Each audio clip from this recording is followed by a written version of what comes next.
Good morning students, welcome to Gangotri group of school. आज मैं आपको बार मैग्नेट पढ़ाने जा रहा हूँ। बार मैग्नेट क्या होता है इसके बारे में बात करेंगे। उसके सराउंडिंग में मैग्नेटिक फील्ड लाइंस कैसे होती हैं, उसके सराउंडिंग में किसी पॉइंट पर मैग्नेटिक फील्ड स्ट्रेंथ कितनी होती है, इनके बारे में आज हम बात करेंगे इस लेक्चर में। जैसे कि पहले भी आपने कई टॉपिक्स में कई ऐसी चीज़ें थी इस चैप्टर में, MEC magnetic effect of current जो चैप्टर में आपको पढ़ा रहा हूँ, इसमें काफ़ी बातें आपने ऐसे पाई कि जो इलेक्ट्रोस्टैटिक्स के साथ एनालॉगस थी। समझे, काफ़ी चीज़ें मैंने जहाँ भी वो पॉइंट्स आए हैं एनालॉजी आपको बताई है। क्लियर। ऐसे ही यहाँ बार मैग्नेट भी एनालॉगस है एक कॉन्सेप्ट के। इलेक्ट्रोस्टैटिक्स में एक कॉन्सेप्ट है जिसके सेम एनालॉगस यहाँ बार मैग्नेट की स्टडी आप देखेंगे। होता क्या है, देखो ये एक बार मैग्नेट है जिसकी लेंथ L, इसकी पोल स्ट्रेंथ M है। पोल स्ट्रेंथ स्मॉल m, मतलब कोई पोल कितना ज़्यादा strong magnetic field lines generate कर रहा है वो M में मेजर किया जा रहा है। तो एक पोल की मैग्नेटिक स्ट्रेंथ M, दूसरे की भी M। यहाँ से मैग्नेटिक फील्ड लाइंस निकलती है और यहाँ मैग्नेटिक फील्ड लाइंस एंटर करती हैं। तो एक मैग्नेटिक पोल दूसरे मैग्नेटिक पोल का अपोजिट बिहेवियर शो करता है। जैसे N से मैग्नेटिक फील्ड लाइंस निकलेंगी और S में मैग्नेटिक फील्ड लाइंस एंटर करेंगी। अगर N से मैग्नेटिक फील्ड लाइंस ज़्यादा निकल रही हैं तो हम ये कहेंगे कि इसमें ज़्यादा स्ट्रेंथ है, ये मैग्नेटिक स्ट्रेंथ ज़्यादा रखता है। एक बार मैग्नेट के लिए जितनी भी लाइंस N से निकलती हैं उतनी लाइन S में एंटर करती हैं। मतलब पोल की स्ट्रेंथ इक्वल होती है, नॉर्थ पोल और साउथ पोल की इक्वल स्ट्रेंथ होती है, इसलिए मैंने M और M लिखा है। क्लियर। इन दोनों के बीच की लेंथ L है। तो यदि आप यहाँ मैग्नेटिक फील्ड लाइंस को ड्रॉ करेंगे, एक एक्सपेरिमेंट भी होता है 12th में होता है, आपको बार मैग्नेट दी जाती है, एक आयरन निडल दी जाती है और टेबल पे आप एक वाइट पेपर को रख के बार मैग्नेट को उसके ऊपर रख के निडल लगा के फिर ड्रॉ करते हैं मैग्नेटिक फील्ड लाइंस। ये एक्सपेरिमेंट कराया जाता है लेबोरेटरी में। क्लियर। शायद आपको भी यहाँ कराया जाएगा डेफिनेटली। तो यहाँ अगर मैं उसी एक्सपेरिमेंट के तहत मैग्नेटिक फील्ड लाइंस ड्रॉ करता हूँ तो इस प्रकार की मैग्नेटिक फील्ड लाइंस आएंगी कि वो N से निकलेंगी, छोटे एक कर्विकल shape. This is not circular, ये सर्कुलर शेप नहीं है, समझे। एक इस टाइप की शेप आएगी और इसमें एंटर कर जाएगी, ऐसे ही ऊपर ऐसे बड़े इस टाइप के एक शेप, ये शेप बढ़ती जाएगी। क्लियर। और इस लाइन के जस्ट अपोजिट सेम पैटर्न बनता है, मतलब इस लाइन के ऊपर और इस लाइन के नीचे एक दूसरे के मिरर इमेज होते हैं। जैसा पैटर्न आपको ऊपर मिला सेम वैसा ही पैटर्न नीचे मिलता है। क्लियर। मैग्नेटिक फील्ड लाइंस को ड्रॉ करने का मैं तरीका बता रहा हूं आपको। इस टाइप की मैग्नेटिक फील्ड लाइंस आएंगी बार मैग्नेट की। क्लियर। तो अगर इस बार मैग्नेट के सराउंडिंग में इसके सेंटर से x डिस्टेंस पर एक पॉइंट A जो कि इसके एक्सिस पर है, इस बार मैंने वो इसके एक्सिस पर रख दिया, और एक रैंडम पॉइंट लिया P जो कि y डिस्टेंस पर है सेंटर से, ये परपेंडिकुलर बाइसेक्टर होगा बार मैग्नेट का, परपेंडिकुलर बाइसेक्टर। वहां भी एक पॉइंट Q लिया जा सकता है। क्लियर। मैं पूरी सराउंडिंग में बात करूंगा। अगर इस बार मैग्नेट के सराउंडिंग में आपसे पूछा जाए कि मैग्नेटिक फील्ड स्ट्रेंथ कितनी है, तो आप इस कॉन्सेप्ट की एनालॉजी इलेक्ट्रिक डायपोल से कर सकते हैं, जो आपको इलेक्ट्रोस्टैटिक्स में बताया था, इलेक्ट्रिक डायपोल। इलेक्ट्रिक डायपोल की वजह से आप जानते हैं, यदि मैं यहां एक इलेक्ट्रिक डायपोल रखता हूं, ये इलेक्ट्रिक डायपोल है, ये इलेक्ट्रिक डायपोल है, इसके सेंटर से x डिस्टेंस की दूरी पर ये पॉइंट A है और यहां मैं रैंडमली एक पॉइंट लेता हूं y डिस्टेंस पर, ये पॉइंट ले लेता हूं P। तो इस रैंडम पॉइंट P पर जो इलेक्ट्रिक फील्ड, आप इस इलेक्ट्रिक डायपोल जिसका डायपोल मोमेंट P है, यहाँ निगेटिव यहाँ पॉजिटिव, निगेटिव से पॉजिटिव की ओर डायरेक्शन होती है, ये एंगल थीटा है। तो आप कुछ इस प्रकार से लिखते हो कि एक तो इधर आएगा और एक इधर आएगा इलेक्ट्रिक फील्ड। ये इलेक्ट्रिक फील्ड आता है 2kp cos theta by r cube, r क्या है यहाँ y क्यूब। ये आता है kp sine theta by y cube. यहाँ आप जानते हैं p क्या होता है, p होता है 2ql। अगर ये माइनस q है, ये प्लस q है, तो जो p आता है यहाँ वो 2ql आता है। 2l क्या होती है, बीच की डिस्टेंस, 12 दोनों चार्ज के बीच की डिस्टेंस होती है। इसके सराउंडिंग में किसी भी पॉइंट पर इलेक्ट्रिक फील्ड आप ऐसे लिखते हो, समझे ना। इस पी पर ये इलेक्ट्रिक फील्ड, ये यहां अगर ए पर देखोगे तो ये थीटा 0 हो जाएगा, ये टर्म 0 हो जाएगा, ये हो जाएगा 2kp/y³। अब यही एनालॉजी, बिल्कुल यही पैटर्न आप यहां अप्लाई कर सकते हो। क्या चीज यूज करोगे आप एनालॉजी में? यहां Q है तो यहां स्मॉल m है, यहां जो P है वो यहां कैपिटल M है, कैपिटल M। इसका नाम होता है मैग्नेटिक मोमेंट। जैसे इसका P का नाम क्या होता है? Electric moment of dipole, dipole electric moment, इस P का नाम ये होता है। ऐसे ही इस M का नाम क्या होता है? Magnetic moment. मैग्नेटिक मोमेंट क्या होता है? एक पोल स्ट्रेंथ बीच की डिस्टेंस, सेम वही, एक चार्ज बीच की डिस्टेंस। आप बोलोगे सर यहां तो 2ql आ रहा है, अरे भैया इसको ध्यान से देखो, दोनों चार्ज के बीच की डिस्टेंस 2l है, तो एक चार्ज बीच की डिस्टेंस। ऐसे ही यहां एक स्ट्रेंथ, एक पोल की स्ट्रेंथ, बीच की डिस्टेंस l है, तो m इंटू एल क्या हो जाएगा? इसका कैपिटल M। तो आप कैपिटल M में फॉर्मूले दे सकते हो। जैसे अगर आपसे पूछा जाए यहां A पर, तो A पर आप फॉर्मूला यहां क्या बताओगे? यहां बताओगे 2kp cos 0 1 हो जाएगा अपॉन x³। तो यही फॉर्मूला यूज किया मैंने सेम यहां। 2 एक कांस्टेंट, यहां जो ये k होता है, ये भी ध्यान से सुने, यहां k होता है 1/4πε0, और यहां जो मैग्नेटिक स्टडी में जो कांस्टेंट होता है वो μ0/4π होता है। यहां भी आप ऐसे लिखोगे 2 एक कांस्टेंट m/x³, वही फॉर्मूला है ये सेम, 2 एक कांस्टेंट m/x³। p की जगह आएगा m, कांस्टेंट यहां 1/4πε0 था, यहां कांस्टेंट क्या आएगा? μ0/4π। तो फॉर्मूला एकदम एनालॉजी में है, 2kp/x³, यहां भी वही है 2km/x³, p की जगह m, और कांस्टेंट भी चेंज हुआ है यहां कांस्टेंट क्या है? μ0/4π। तो ये पॉइंट A पर इस तरीके से मैंने मैग्नेटिक फील्ड आपको बताया। अब इसके बाद पॉइंट P पर यहां अगर आप मैग्नेटिक फील्ड लिखना चाहते हैं तो कैसे लिखोगे? ये आएगा 2k डैश, ये डैश मैग्नेटिक फील्ड वाला k, m cos, ये एंगल आपको दिया जाएगा क्वेश्चन में, ये एंगल मान लेते हैं अल्फा है, तो यहां क्या लिखोगे? 2k dash m cos α/y³। ऐसे इधर क्या आएगा? k dash m sin α/y³।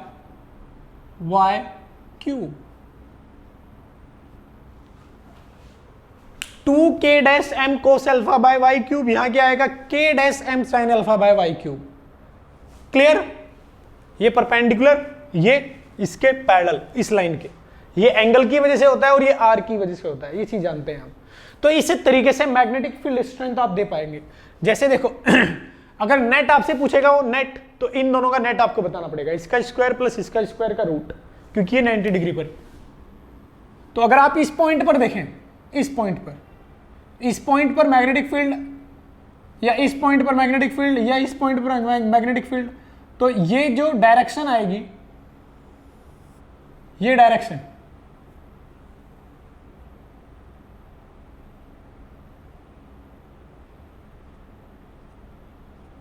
ये नेट मैग्नेटिक फील्ड की डायरेक्शन है। ये कैसे आएगी? एक इधर और एक इधर, इन दोनों का रिजल्टेंट ये आएगा, समझे? अगर आप अच्छे से देखें, इसको हटा देता हूं मैं,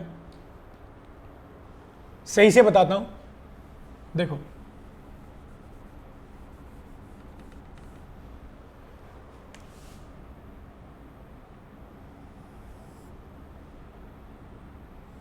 यदि आप इस पॉइंट पर मैग्नेटिक फील्ड की नेट डायरेक्शन देखना चाहते हैं, वो क्या आएगी? टेंजेंट। इस पॉइंट पे ये टेंजेंट ड्रॉ कर दी मैंने।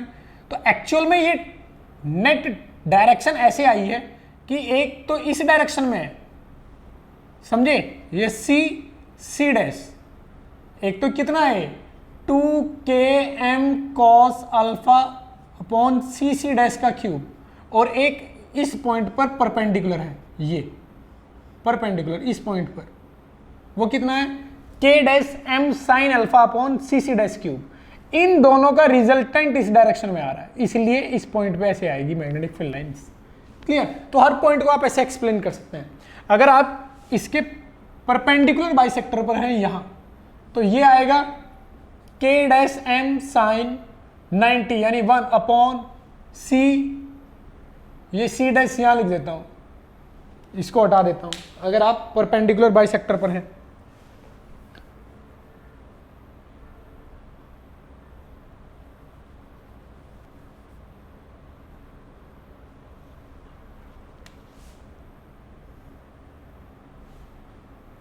तो यहाँ क्या आएगा सी सी डैश क्यू, सिर्फ ये इलेक्ट्रिक फील्ड आएगी जो एंगल की वजह से, ये तो जीरो हो जाएगी। तो इसी वजह से आप देखो इस परपेंडिकुलर बाइसेक्टर पर जो मैग्नेटिक फील्ड लाइंस आ रही है वो 90 डिग्री पे आ रही है, यही रीजन है। इस परपेंडिकुलर बाइसेक्टर पर जो मैग्नेटिक फील्ड लाइंस आ रही है वो परपेंडिकुलर कट कर रही है, यही रीजन है। कौन से वाला रीजन जो मैंने आपको बताया, क्योंकि ये वाला टर्म तो क्या हो जाएगा, ये वाला ऊपर वाला टर्म जीरो हो जाएगा क्योंकि cos 90 जीरो होता है, ये एंगल क्या हो जाएगा उस केस में 90, समझिए। ऐसे ही आप नीचे देखोगे तो मैग्नेटिक फील्ड पीछे की ओर डायरेक्शन में आएगी। तो ये बिल्कुल सेम उसी एनालॉजी में है जिस एनालॉजी में आपको मैंने, जिस तरीके से मैंने आपको इलेक्ट्रिक डायपोल को हर एक डायरेक्शन में बताया था। इलेक्ट्रिक डायपोल के केस में मैंने इधर भी बताया था कि इलेक्ट्रिक फील्ड कैसे निकालोगे, इधर कैसे निकालोगे, नीचे कैसे निकालोगे, बिल्कुल वही सेम चीज है, फॉर्मूला भी सेम है, समझे। तो ये आप अच्छे से अपने दिमाग में सेट कर लेंगे कि जब कभी भी बार मैग्नेट से आपसे पूछा जाए कि मैग्नेटिक फील्ड कैसे निकालोगे तो आपको इलेक्ट्रिक डायपोल याद आना चाहिए। एनालॉजी क्या, Q की जगह स्मॉल m, P की जगह क्या आएगा कैपिटल M, P की जगह आएगा कैपिटल M। जो P और Q का रिलेशन होता है वही M और स्मॉल m का रिलेशन होता है, समझे।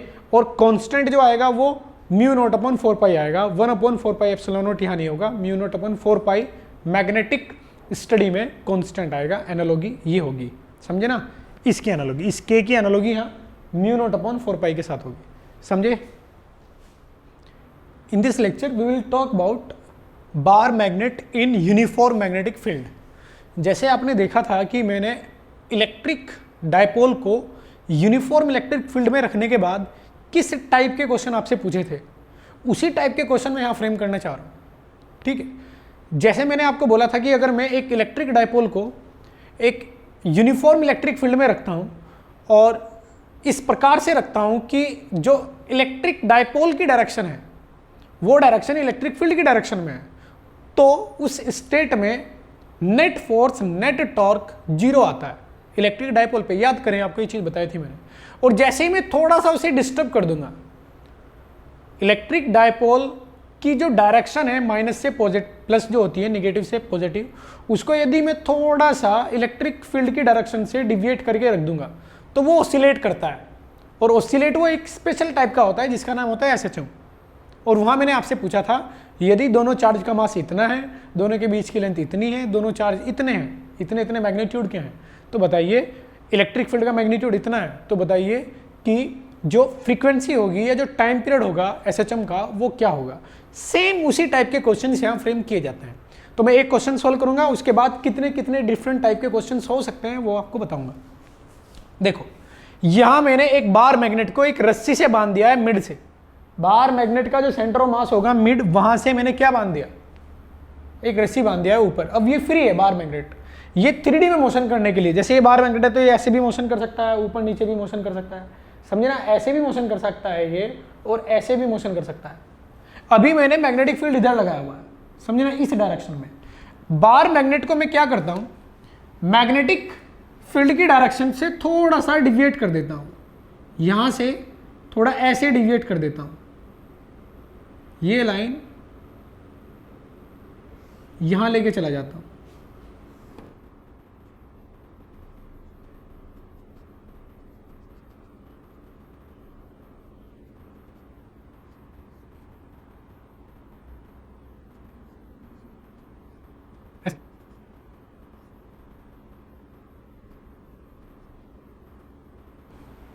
क्लियर।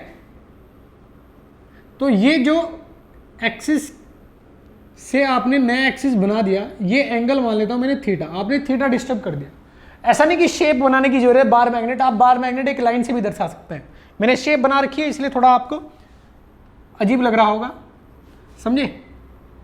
एक्सिस के बीच में मैंने कितना एंगल बना दिया, थीटा, और यहां से मैं छोड़ देता हूं इसको, तो आपको क्या लगता है क्या होना चाहिए, बार मैग्नेट का कुछ ना कुछ अपना मैग्नेटिक मोमेंट होगा, मान लेते हैं वो m है, और वो मैग्नेटिक मोमेंट इस डायरेक्शन में होगा, S टू n, कैसे होगा वो, S टू n, इस डायरेक्शन में, ये जो डायरेक्शन है मैग्नेटिक फील्ड की डायरेक्शन, मैग्नेटिक मोमेंट की डायरेक्शन ये होगी, और मैग्नेटिक फील्ड की डायरेक्शन क्या है, ये मैंने आपको एसएचएम में बता रखा है कि जब कभी भी आपको टाइम पीरियड कैलकुलेट करना हो एसएचएम का, किसी भी ऑक्सीलेशन का, तो पहले तो उसे एसएचएम प्रूव करो, उसको प्रूव करो कि एसएचएम है, फिर उसके बाद आप फंडा लगा सकते हैं, कौन सी वाला फंडा, T बराबर 2π√I/K इफेक्टिव, समझे, जैसे T बराबर 2π√M/K होता है, ऐसे ही T बराबर 2π√I/K इफेक्टिव होता है, क्लियर।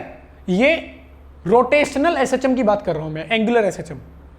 ट्रांसलेटरी एसएचएम T बराबर 2π√M/K होता है, और एंगुलर एसएचएम T बराबर 2π√IH/ हिंज के अबाउट IH/K इफेक्टिव होता है।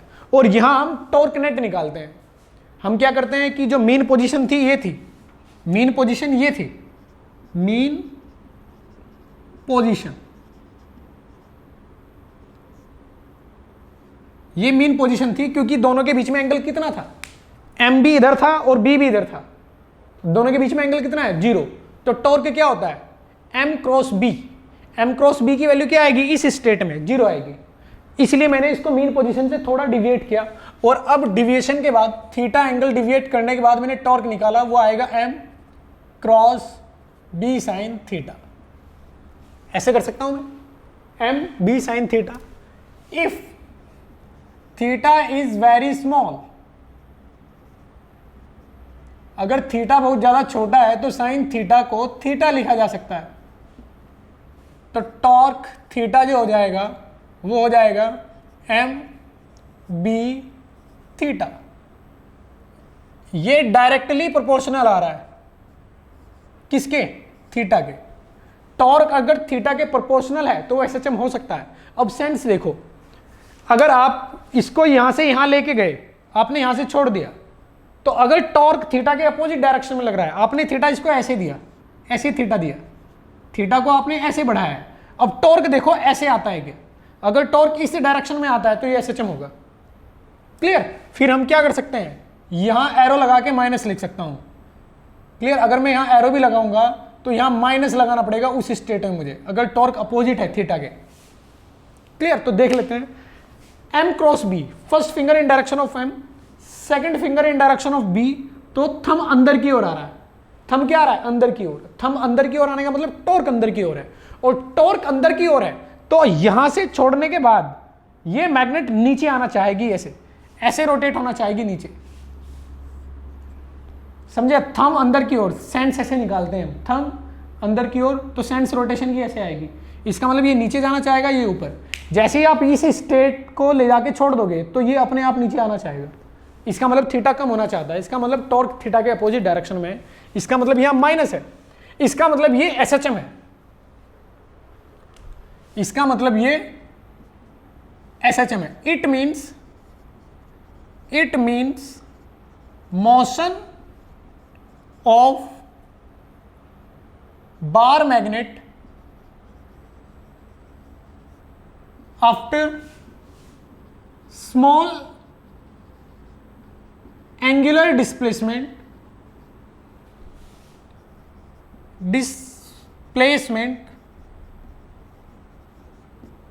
it means motion of bar magnet after small angular displacement will be angular SHM,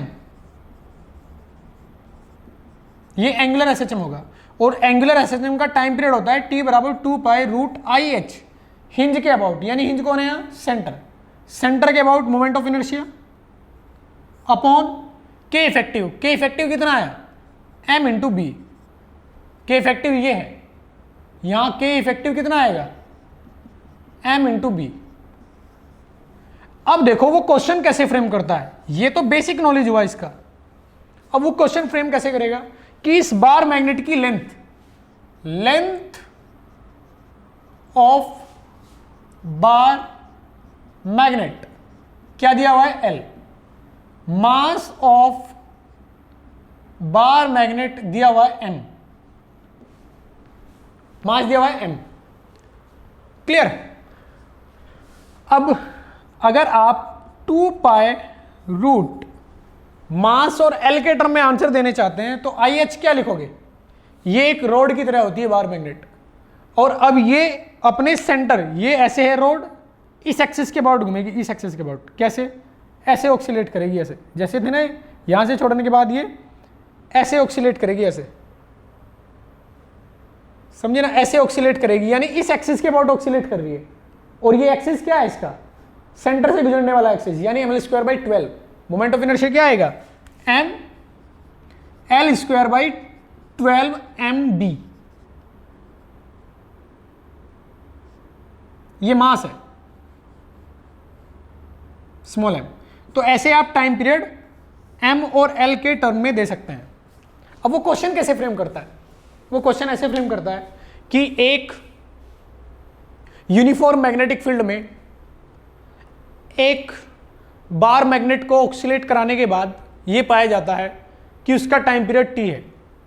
अब यदि बार मैग्नेट की लेंथ को आधा कर दिया जाए, अगर बार मैग्नेट की लेंथ आधी कर दी जाती है और फिर सेम पहले जैसे सेम फैशन में यदि ऑक्सीलेट कराया जाए तो टाइम पीरियड कितने गुना हो जाएगा? ऐसे क्वेश्चन आएगा। अब देखो टाइम पीरियड लेंथ पे कैसे डिपेंड कर रहा है, ml²/12 mb ये होता है।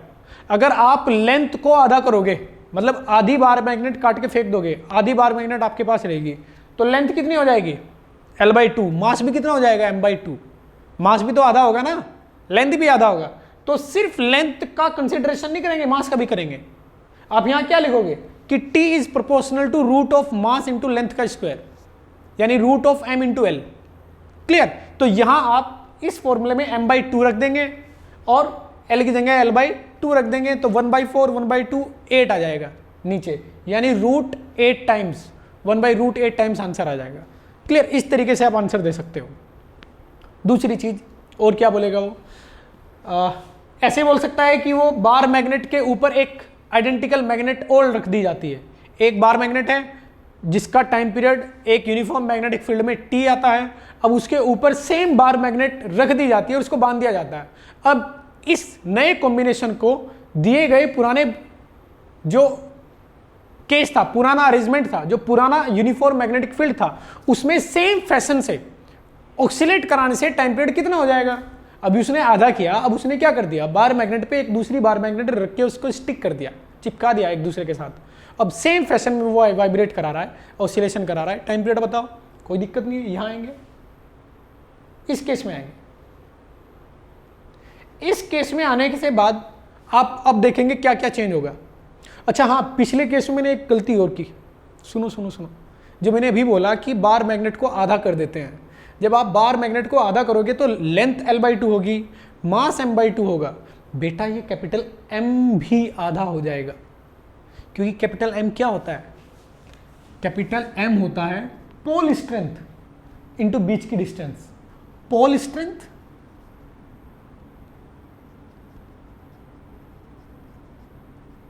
और पोल के बीच की डिस्टेंस।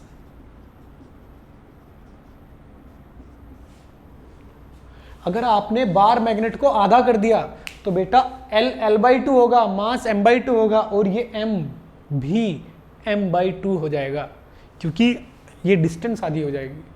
तो ये मत भूल जाना, जो मैं भूल गया था अभी, समझे ना। अगर लेंथ आधा करते हो आप, और यदि बार मैग्नेट के ऊपर एक दूसरी मैग्नेट रख के सेम फैशन में वाइब्रेट कराते हो, तो अब लेंथ पे कोई फर्क नहीं पड़ेगा, मास दुगना हो जाएगा, और ये m भी दुगना हो जाएगा। समझे? ये m भी अब क्या हो जाएगा? 2 गुना, क्योंकि आपने एक बार मैग्नेट के ऊपर दूसरी बार मैग्नेट रखी है, तो अब वहां 2 मैग्नेटिक मोमेंट है। क्लियर? वहां अब आप क्या करोगे कि ये पोल स्ट्रेंथ 2 गुनी हो चुकी है। आप एक बार मैग्नेट ये बोलोगे कि m, अब इसके ऊपर क्या रखा आपने? ये क्या था?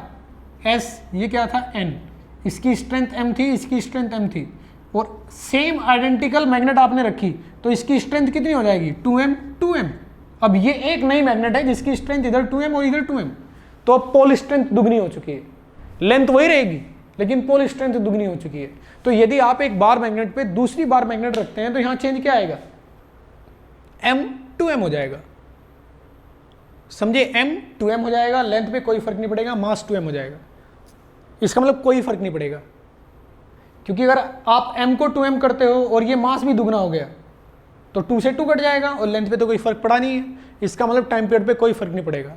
अगर दिए गए मैग्नेटिक फील्ड में, यूनिफॉर्म मैग्नेटिक फील्ड में एक मैग्नेट के ऊपर आप दूसरा मैग्नेट रख देते हो तो इसका मतलब टाइम पीरियड पे कोई फर्क नहीं पड़ रहा है, क्योंकि यहाँ दोनों पे दुगना हो जाएगा, ये भी दुगना हो जाएगा, ये भी दुगना हो जाएगा, और दोगुना दोगुना वो टर्म कट जाएगा, इसलिए नो चेंज। क्लियर। अब कभी कभी क्वेश्चन ऐसे फ्रेम किया जाता है कि एक बार मैग्नेट है जो कि यूनिफॉर्म मैग्नेटिक फील्ड में वाइब्रेट करा रही है, किसी टाइम पीरियड t से ऑक्सीलेट कर रही है। अब उसको आधा काट कर आधा जो पोर्शन बचा हुआ है उसके ऊपर रख दिया जाता है। बार मैग्नेट को आधा काट दिया, आधा काटने के बाद जो आधा पोर्शन है वो उसके ऊपर रख दिया जाए, तो अब नया टाइम पीरियड क्या हो जाएगा? अब नया टाइम पीरियड क्या हो जाएगा? अब क्या बोलोगे आप कि मास में कोई चेंज नहीं होगा। जो ये लेंथ है आधी हो जाएगी, जो ये m है दोगुना हो जाएगा। m पे क्या फर्क पड़ेगा? स्ट्रेंथ दोगुना हुआ, लेंथ आधा हुआ, m पे कोई फर्क नहीं पड़ेगा। अगर आप आधा काट के उसी के ऊपर रखते हो तो पोल स्ट्रेंथ दोगुना होगी, लेकिन लेंथ तो आधी हो गई ना, तो इसका मतलब टोटल m पे कोई फर्क नहीं पड़ेगा, यानी ये m नो चेंज। किस पे चेंज आएगा? सिर्फ L पे चेंज आएगा, मास पे भी कोई चेंज नहीं आएगा। तो इस टाइप से वो क्वेश्चन फ्रेम करता है बार मैग्नेट पे। मैंने काफी क्वेश्चन देखे हैं, समझे ना, नीट में और जेईई मेंस में इस टाइप के बहुत सारे क्वेश्चन आते हैं, तो इस कॉन्सेप्ट को अच्छे से आप समझेंगे जो मैंने अभी बताया।